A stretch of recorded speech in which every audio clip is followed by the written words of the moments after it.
Faleminderit nderuar kryetar, që ta filloj nga pyetja juaj në lidhje me projektin e Smart City-t, ka përfunduar negocimi, besoj që brenda janarit do të mbyllet edhe kontrata dhe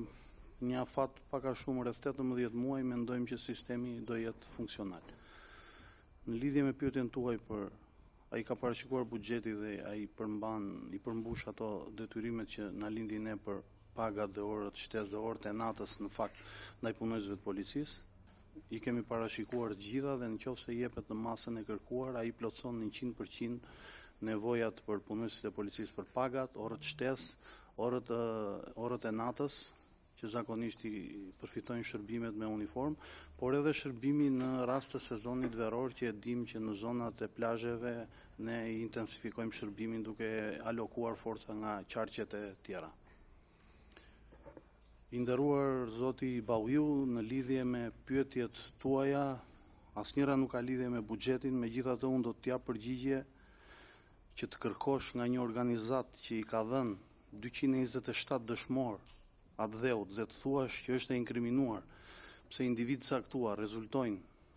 të implikuar në aktivitete ndryshme kriminale, kjo për mua është jo e turpshme, po është ulëritse.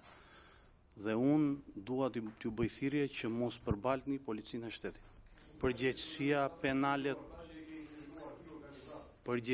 penale i nderuar deputet është personale dhe kushdo punonjës që është implikuar apo ka rezultuar i përfshirë në këto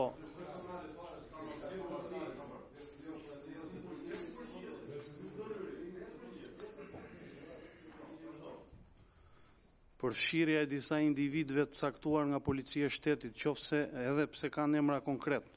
nuk do të thotë që bëjnë pjesë një organizatë e cila i ka dhënë atë dheut 227 dëshmor zoti Balliu. Në lidhje me pyetjen tuaj për flet arrestet, që e ngritur dhe si shqetësim që e ka ngritur drejtuesi i prokurisë posaçme, unë për ato operacion kam marrë falenderime nga drejtoria antimafia dhe jo më pas se 2 javë nga ai operacion, drejtori i shërbimit qendror antimafia ka qenë takim në zyrat e policisë shtetit dhe unë nuk e di tani çfarë do të quhet i suksesshëm apo i pasuksesshëm. Ne për ato operacion jemi vënë në dieni 12 orë përpara zhvillimit të tij. As 1 muaj, as 2 muaj, as 15 ditë.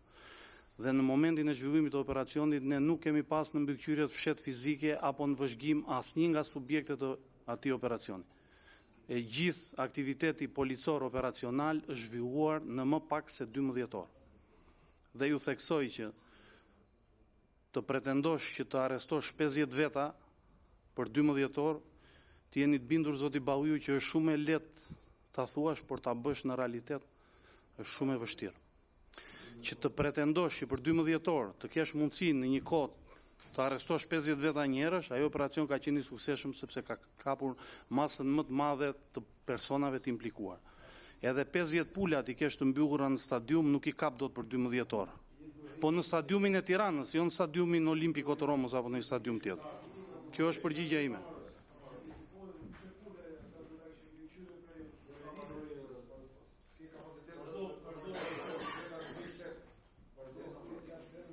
Në lidhje me atentatin, padyshim që ka vend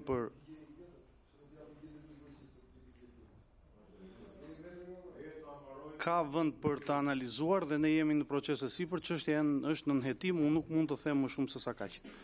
Për sa i përket Europol dhe Interpol, mund të themi që ata janë mentorët më të mëdhenj të policisë shqiptare dhe policia shqiptare është nga bashkëpunëtorët më të ngushtë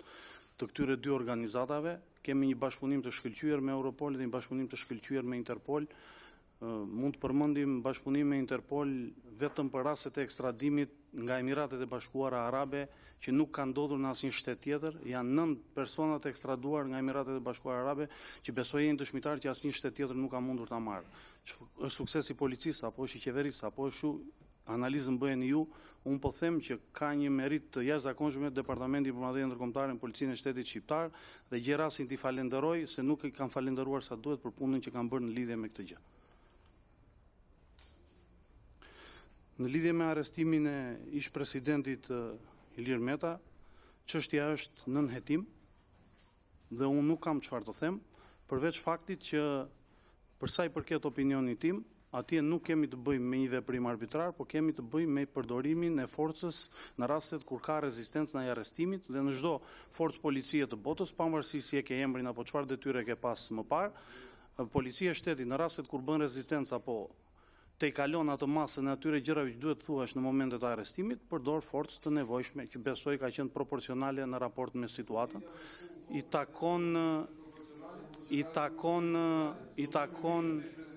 I takon individit të sillet sipas detyrës që ka mbajtur dhe do ishte në nderin e personit të sillej ashtu siç atë detyrë që ka mbajtur dhe jo t'ja kërkohet kjo gjë policisë.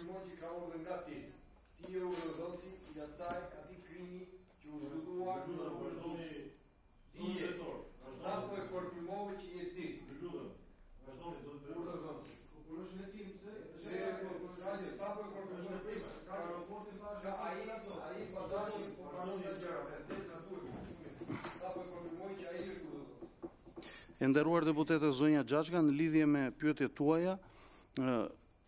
faleminderit për pyetje, sepse ishin pyetje që realisht janë problematika që ne merremi për ditë edhe janë gjëra të prekshme dhe është rruga në cilën ne duhet të ecim. Ne sapo kemi miratuar strategjinë e re të luftës kundër krimit të organizuar. Një qasje i kemi bërë hetimeve proaktive në lidhje në fushën e aseteve kriminale si për ligjin antimafia ashtu dhe për pastrimin e parave apo produkteve të veprës penale. Jemi në proces të krijimit të zyrës së rekuperimit të aseteve, e cila do të jetë një njësi e posaçme në varësi të drejtorit përgjithshëm, e cila do të menaxhojë gjithë procesin që bëhet që nga momenti i fillimit të hetimeve dhe gjithë pjesën mbrapa derisa këto asetet i rikthehen publikut, duke qenë se janë të përfituara me parat paligjshme. Kjo zyrë do të bëjë për rikthimin e gjithë këtyre aseteve atje ku duhet sipas nevojave dhe sipas planit konkret që e bën Agjencia e Administrimit të Pasurive të Sekuestruara. Në lidhje me forcimin e integritetit të punonjësve të policisë, mund të them që Policia e Shtetit ka një plan të miratuar të integritetit për punonjësit e policisë, ku ka masa konkrete. Nuk flasim për masa penale, sepse ne jemi një nga institucionet më të kontrolluara nga të gjithë tjerat. Kemi kontroll të brendshëm, kemi kontroll nga Agjencia e Mbikëqyrjes Policore, kemi kontroll administrativ që ushtrohet nga avokati i popullit apo nga shoqata apo institucione të tjera, kemi kontroll që ushtrohet nga prokuroria në rastin kur implikohet policia në çështje konkrete, kontrolli që bëhet nga gjykata i gjithë çështjeve tona, kështu që besoj që organ më të mbikëqyrur dhe më të kontrolluar se Policia e Shtetit nuk ka. Në lidhje me sigurinë në gjykata, ka pas një problematik, është e vërtet, ishte një fatkeqësi e madhe ajo ngjarje që ndodhi. Ne kemi analizuar rolin ton, por që me hyrjen me miratimin e reformës në drejtësi, vetë institucionet e drejtësisë sigurinë brenda gjykatave me përjashtim të strukturës posaçme e cila ka një trajtim tjetër, ja kanë dhënë disa rojeve civile të cilat i rekruton vetë gjykata. Policia e Shtetit ka përgjegjësi për ruajtjen e ndërtesës godin deri në orën 16, pastaj